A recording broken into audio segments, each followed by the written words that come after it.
Hello नमस्कार।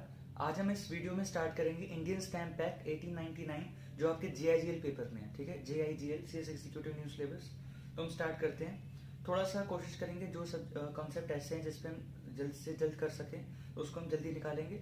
जिन पे ध्यान देने की बात ज़रूरी है तो वहाँ पे हम थोड़ा सा रुक के करेंगे और थोड़ा सा एक्सप्लेन ज़्यादा करेंगे। ठीक है, तो सबसे पहले तो जो बेसिक बातें आपको पता होनी चाहिए, इस एक्ट का पर्पस क्या है। इस एक्ट का पर्पस है कि जो भी गवर्नमेंट है, स्टेट गवर्नमेंट हो या फिर यूनियन गवर्नमेंट हो, उनके लिए रेवेन्यू रेज हो सके। तो रजिस्ट्रेशन एक्ट है और इंडियन स्टैम्प एक्ट है, इन दोनों का एक पर्पस ये भी है कि ठीक है पब्लिक रिकॉर्ड में कोई बात आते हैं, लेकिन इंडियन स्टैम्प एक्ट का ज़्यादा जो मेन पर्पस वो ये है कि रेवेन्यू रेज हो सके, किनके लिए, स्टेट गवर्नमेंट के लिए और यूनियन गवर्नमेंट के लिए। ठीक है, नाउ अगली बात जो हमें पता होनी चाहिए, डॉक्यूमेंट और इंस्ट्रूमेंट का फर्क। डॉक्यूमेंट का मतलब होता है कोई भी ऐसा रिकॉर्ड, कोई भी ऐसी चीज जिसके थ्रू हमें कोई इंफॉर्मेशन मिलती है। ठीक है, और इंस्ट्रूमेंट का मतलब होता है ऐसा डॉक्यूमेंट जिसके थ्रू हमने किसी के फेवर में राइट्स क्रिएट किए हैं या ऑल्टर किए हैं, चेंज किए हैं या खत्म किए हैं किसी भी तरह से, यानी कि राइट्स की जो है उससे रिलेटेड हमने बात जो है कम ज्यादा की है, या इवन लाइबिलिटीज को भी अगर हमने क्रिएट किया या कम किया है या ऑल्टर किया है, चेंज किया है, तो भी जो है हम कहते हैं कि इस तरह के डॉक्यूमेंट को हम स्पेसिफिकली बोलते हैं इंस्ट्रूमेंट।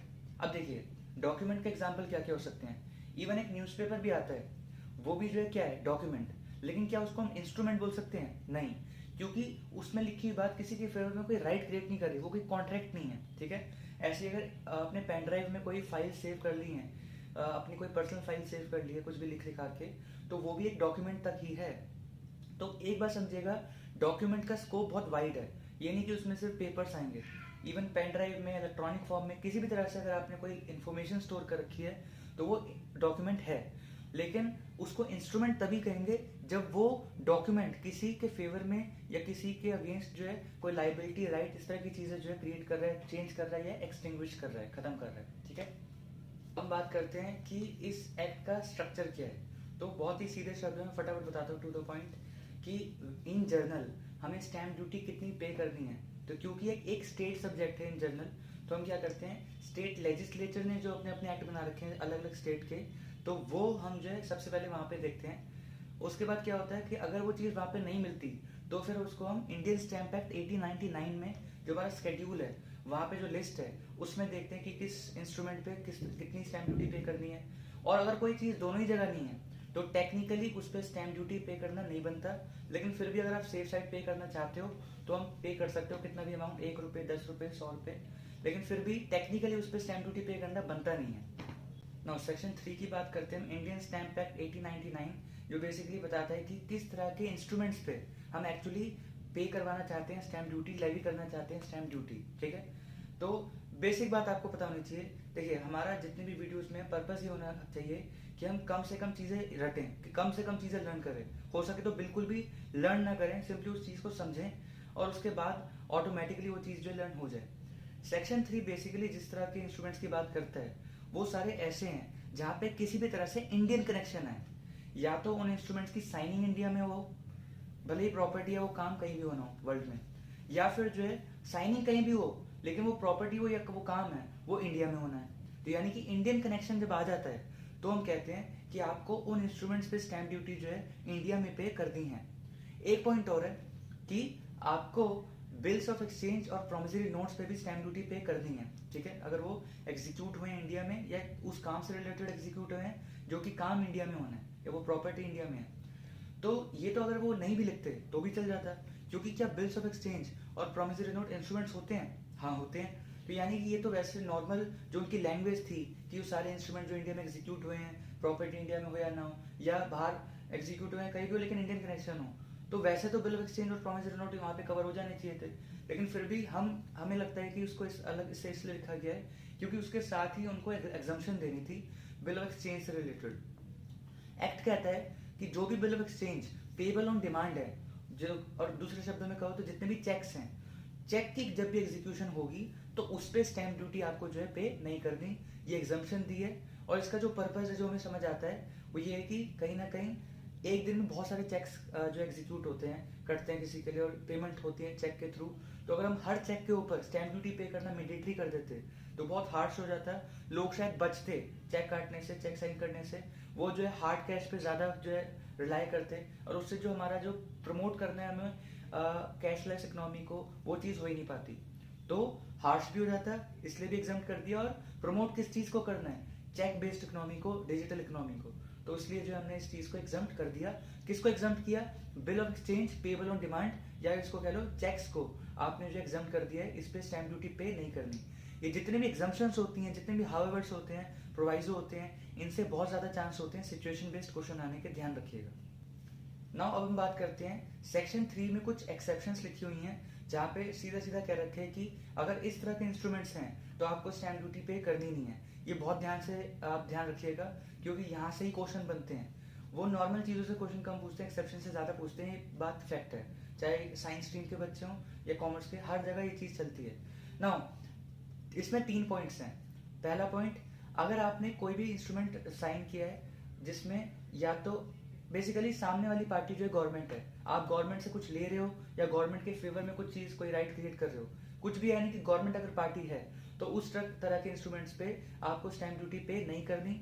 इसका जो है कहीं ना कहीं पर्पस शायद ये हो सकता है कि हमें गवर्नमेंट को एग्जाम करना था इस चीज से। और बाय डिफॉल्ट भी इंटरप्रिटेशन ऑफ स्टैट्यूट्स में भी हम ये पढ़ते हैं कि स्टेट को, यानी कि गवर्नमेंट्स को जो है इस तरह की चीजों से, किसी भी तरह की लाइबिलिटी को हम एग्जाम करते हैं। या आप इस तरीके से समझ सकते हो कि स्टैम्प ड्यूटी जानी अल्टीमेटली गवर्नमेंट के पास ही है। तो गवर्नमेंट ने अपने आप को एग्जाम कर रखा है कि मैं अपने आप को ही पैसे दूं, या फिर आप मुझे पैसे दो, लेकिन पार्टी मैं भी हूँ, फायदा मुझे भी हो रहा है। तो कहीं ना कहीं गवर्नमेंट के साथ कॉन्ट्रैक्ट में वो टर्म्स एंड कंडीशंस ही इस तरह की हो जाते हैं कि आप अलग से उनको बहुत प्रिविलेजेस देते हो, तो आप जो है उस पार्टी को जो है स्टैम्प ड्यूटी पे करने से जो है एग्जाम कर देते हो। ठीक है। दूसरी जो हमारी जो एक्सेप्शन है वो ये है कि अगर आपने कोई भी सेल या ट्रांसफर से रिलेटेड कॉन्ट्रैक्ट किया है, इंस्ट्रूमेंट बनाया है, एग्जीक्यूट किया है, शिप या वेसल के से रिलेटेड, उसके सेल या ट्रांसफर से रिलेटेड, तो उन इंस्ट्रूमेंट्स पे भी जो है स्टैम्प ड्यूटी नहीं पे करनी। इसका पर्पस शायद ये हो सकता है कि हमें इंफ्रास्ट्रक्चर को ग्रो करवाना है, ट्रेड को हमें जो है बढ़ाना है, एक्सपोर्ट्स को बढ़ाना है। तो इन सारी चीज़ों को बढ़ाने का जो है कहीं ना कहीं जिम्मा वाटर ट्रांसपोर्ट पे होता है बहुत ज़्यादा। वाटर के थ्रू ही बहुत ज़्यादा ट्रेड होता है, क्योंकि उसके थ्रू हम भारी हल्का किसी भी तरह का सामान भेज सकते हैं। तो इसलिए हमें इस तरह की चीज़ों को प्रमोट करना था। उस पर अगर हम जो है इस तरह के जो लोग इस तरह की चीज़ों में इन्वॉल्व हैं, अगर उन पर हम हार्श कर देते प्रोविजंस और कह देते कि आपको भी स्टैम्प ड्यूटी पे करनी है, तो शायद एक बहुत बड़ा अमाउंट उनको सिर्फ स्टैम्प ड्यूटी का ही पे करना पड़ता और वो इस बिजनेस में नहीं आते। तो इसलिए शिप या वेसल के सेल या ट्रांसफर से रिलेटेड कोई भी इंस्ट्रूमेंट है तो उस पर स्टैम्प ड्यूटी पे नहीं करनी। तीसरा पॉइंट जो है आपको पता ही है, हमने बात की थी कि अगर इंडियन कनेक्शन है तो आपको स्टैम्प ड्यूटी पे करनी पड़ती है। इंडियन कनेक्शन कब नहीं होगा, अगर सपोज कोई बिल ऑफ एक्सचेंज या प्रोमिसरी नोट बना भी बाहर है और प्रॉपर्टी या जो काम जिसके लिए बना है वो भी बाहर ही होना है, तो उसका तो इंडियन कनेक्शन है ही नहीं। तो तीसरा पॉइंट यही है कि सारी चीजें बाहर हुई हैं, इंडियन कनेक्शन कोई नहीं है, तो तब भी जो है इंडिया में स्टैम्प ड्यूटी पे नहीं करनी। नाउ अब हमारी जो एक बेसिक बात कंप्लीट हो गई, जिसमें हमने एक्ट का पर्पस पढ़ लिया और एक्ट का जो बेसिकली पूरा जो स्कोप है वो पढ़ लिया, परव्यू उसका पूरा। नाउ अब हम बात करते हैं सेक्शन 4 की, बहुत इंपॉर्टेंट सेक्शन है। यहाँ से सेक्शन 4, 5 और 6 ये तीनों सेक्शंस जो हैं एक साथ पढ़े जाते हैं, क्योंकि ये तीनों आपको कंफ्यूज कर सकते हैं और आपको लगेगा कि ये सेक्शन 4 का केस है, ये सेक्शन 6 का केस है। जनरली सेक्शन 4 और 6 में बहुत कंफ्यूजन होती है। तो हम पहले क्या करते हैं कि सेक्शन 4 फिर 5 और फिर 6 इंडिविजुअली पढ़ते हैं, ठीक है। उसके बाद हम तीनों को कंपेयर करेंगे, ठीक है।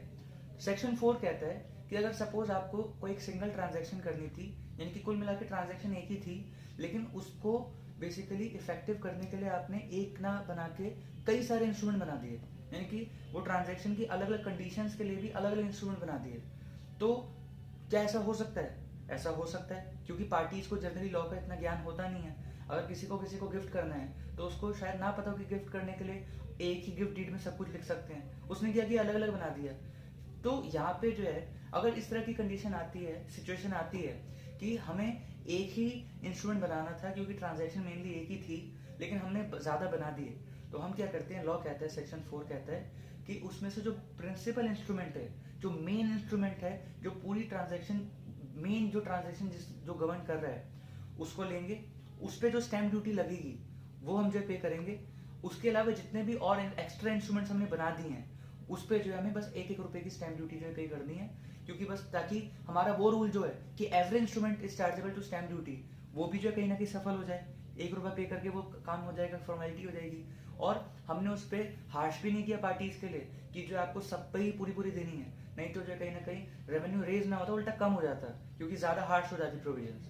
तो एक एग्जांपल लेते हैं कि सपोज एक भाई ने अपने भाई को कहा कि मैं तेरे को एक इमूवेबल प्रॉपर्टी गिफ्ट कर रहा हूँ, कंडीशन ये है कि मैं बाहर जा रहा हूँ घूमने, तो इसलिए तू माँ को अपने साथ रखियो, मैं कंडीशन लगा रहा हूँ, मुझे तेरे पे पूरा विश्वास नहीं, इसलिए मैं कंडीशन लगा रहा हूँ। अच्छा, गिफ्ट डीड बनेगी, गिफ्ट डीड में क्या ये कंडीशन भी लिखी जा सकती है साथ में, लेकिन उसने क्या किया कि ये कंडीशन के लिए एक अलग इंस्ट्रूमेंट बनाया। तो यहाँ पे दो इंस्ट्रूमेंट हो गए, ट्रांजैक्शन मेनली एक ही हो रही है, गिफ्ट। तो यहाँ पे क्या होगा, प्रिंसिपल इंस्ट्रूमेंट हमें पहचानना पड़ेगा। पहले तो ये पहचानना पड़ेगा कि सेक्शन 4 का केस है, तो यहाँ पे सिंगल ट्रांजैक्शन थी, सिंगल इंस्ट्रूमेंट से भी काम हो सकता था, लेकिन उस बंदे ने दो बना दिए, तो यानी कि एक सेक्शन 4 का केस है। नाउ प्रिंसिपल इंस्ट्रूमेंट कौन सा होगा, जिस इंस्ट्रूमेंट में उसने ये बात लिखी होगी कि मैं गिफ्ट दे रहा हूँ तेरे को, ठीक है, उस पर हम उतनी स्टैम्प ड्यूटी लगाएंगे जितनी लगनी है। उसके अलावा जो दूसरा इंस्ट्रूमेंट उसने बनाया है, जिसमें उसने सिर्फ ये बात लिखी है कि मैंने इसको गिफ्ट दिया था, साथ में ये कंडीशन मान रहा है कि जो है ये माँ को अपने साथ रखेगा, मैं बाहर जा रहा हूँ, तो वो इंस्ट्रूमेंट पे जो है 1 रुपए की स्टैम्प ड्यूटी लगेगी, और जो है कंबाइंड जो भी स्टैम्प ड्यूटी का अमाउंट आएगा वो पे करके वो दोनों इंस्ट्रूमेंट जो है अब कहीं ना कहीं एग्जीक्यूट किए जा सकते हैं, वो ऑपरेटिव हो जाएंगे।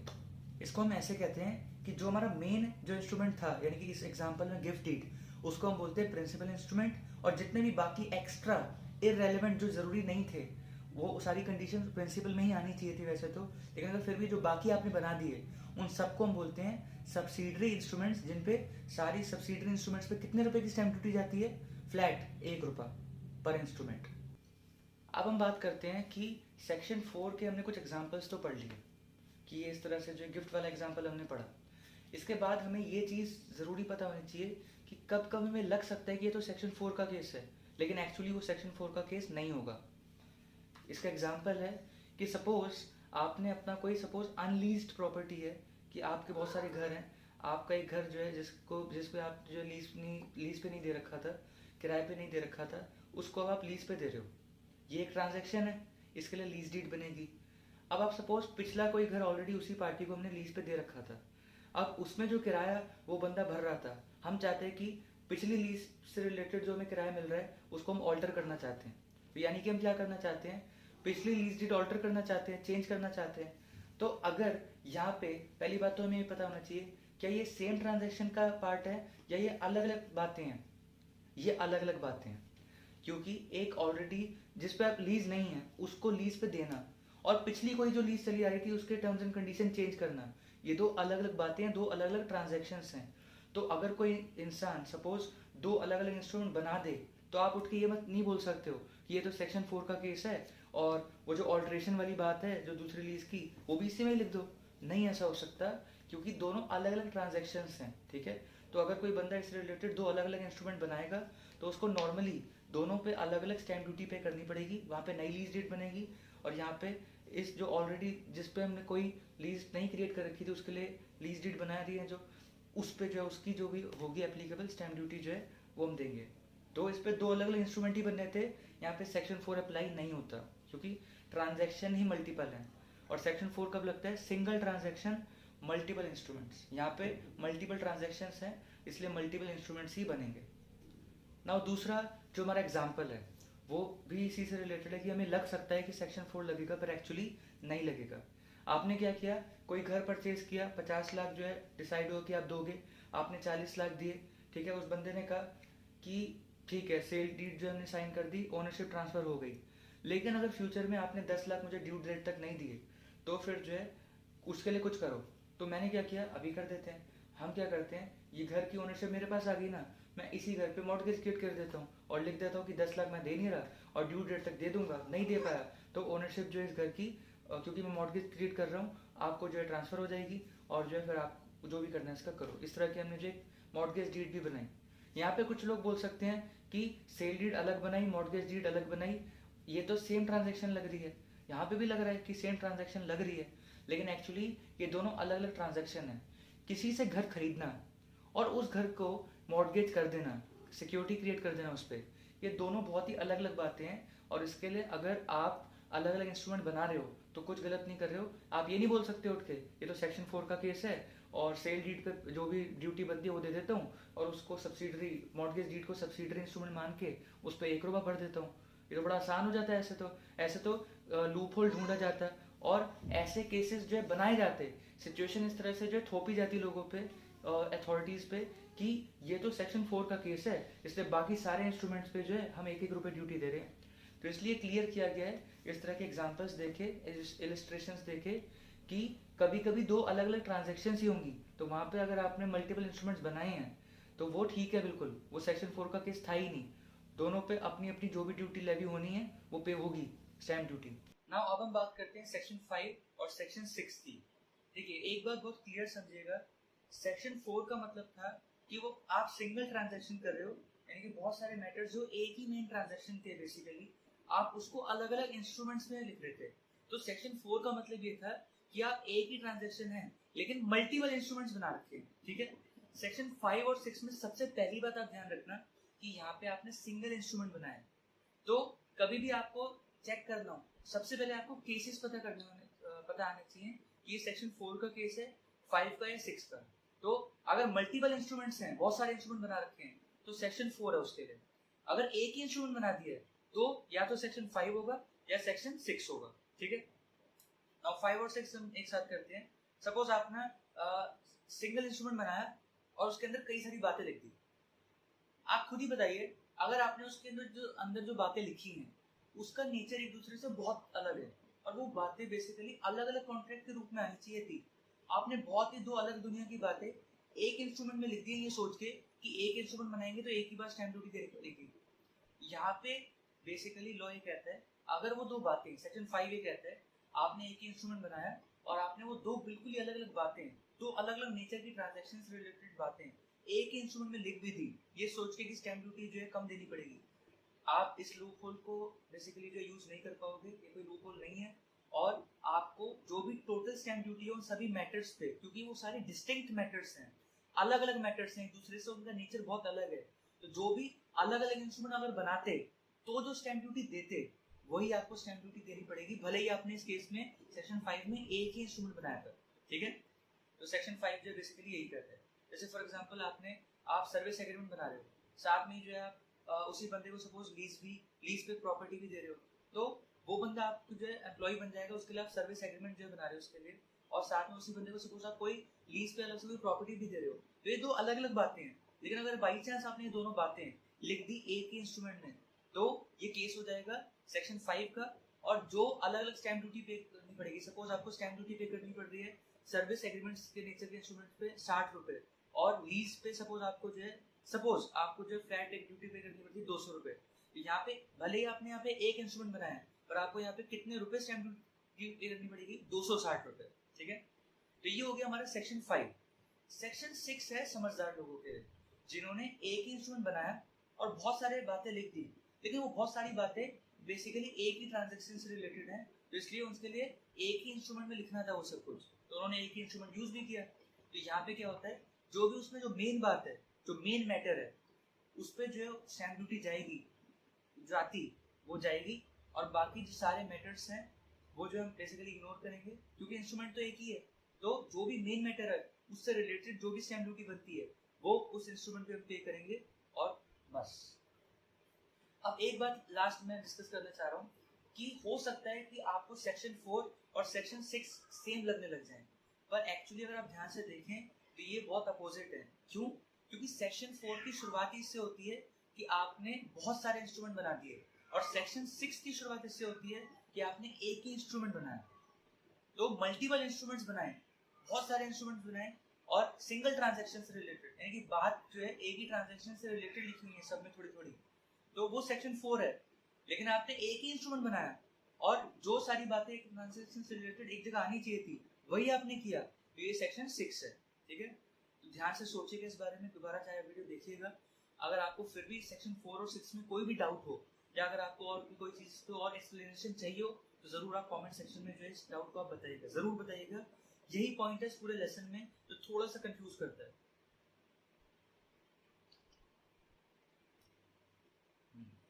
तो इसी के साथ हमारा सेक्शन 4, 5, 6 कंप्लीट कर लिया। सेक्शन 3 हमने कंप्लीट कर लिया था, जो बेसिक इंट्रोडक्शन था इस एक्ट का, इंडियन स्टैम्प एक्ट 1899 का, वो हमने कंप्लीट कर लिया। ये हमारा पार्ट 1 था इंडियन स्टैम्प एक्ट का। अब हम मिलेंगे पार्ट 2 में, जिसमें हम शुरुआत करेंगे टाइप्स ऑफ स्टैम्प ड्यूटी से। जिसमें हम दो बातें करेंगे। दो तरह की स्टैम्प ड्यूटी होती है, एडहेसिव, इम्प्रेस्ड स्टैम्प, ये दो होता है, एडहेसिव, इम्प्रेस्ड। तो ये सारी बातें हम करेंगे, जितना एक्सप्लेन हम कर सकते हैं। अगर आपको फिर भी लग रहा है कि हम थोड़ा सा शॉर्ट में निकाल रहे हैं बातों को, तो आप जरूर बताइएगा। कुछ भी आपको लगता है इस वीडियो के बारे में, आप जरूर फीडबैक दीजिएगा कमेंट सेक्शन के थ्रू, या फिर हमने आपको बताया था इंस्टाग्राम के थ्रू भी आप हमसे कनेक्ट हो सकते हैं। थैंक यू, हम मिलते हैं नेक्स्ट वीडियो में। Thank you.